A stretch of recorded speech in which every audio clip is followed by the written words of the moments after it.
though he had tried to brace himself. A thin man arrived on the scene, and the attacker's gesture froze. He lowered the cudgel to his side and stepped back. The thin, wiry man was dressed all in black. He shot an icy glare at Aslak and the man with the cudgel, who recoiled and glanced away. "Search him." Two men stepped forward, relieved that the silence had been broken. They tore the Laplander's cloak from his back. "No sense in resisting, savage devil." Aslak said nothing. He did not resist, but still the men were terrified. His pain was overwhelming. He was pouring blood. The men pulled him this way and that, forced him to drop his reindeer skin leggings, pulled off his boots and his four-cornered hat. One of them hurled it into the distance, taking care to spit on it first. The other took Aslak's knife, its handle crafted from antler and birch wood.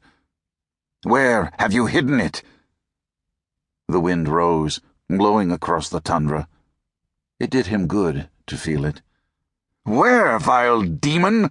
shouted the man in black, his voice full of menace. Even his companions took a step back. The man in black began a silent prayer. The wind dropped, and the first mosquitoes appeared. The sun secured its foothold on the flank of the mountain. Aslak's head lolled painfully.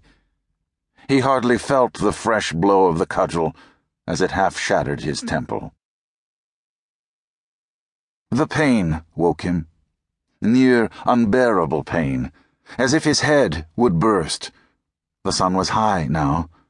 The stench was all around him. Men, women, and children were bending over him. Their teeth were rotten. They were in rags. They looked murderous, reeking of fear and ignorance. He lay stretched out on the grounds. Flies had replaced the mosquitoes, clustering at his gaping wounds. The small crowd parted, and the man in black stepped forward. Pastor Norius. "Where is it?" Aslak felt feverish. His filthy tunic was soaked in blood. The smell of it dulled his senses. A woman spat at him. Children laughed. The pastor slapped the child nearest him. Aslak thought of his own son, how he had tried to cure his sickness by invoking the gods of his own people, the Sami. The children hid behind their mother.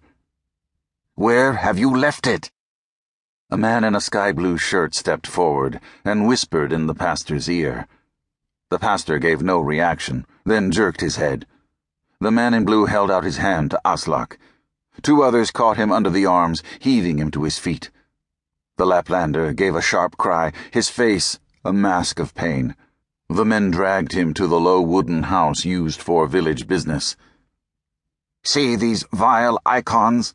The Lutheran pastor began his interrogation. "Do you recognize them?"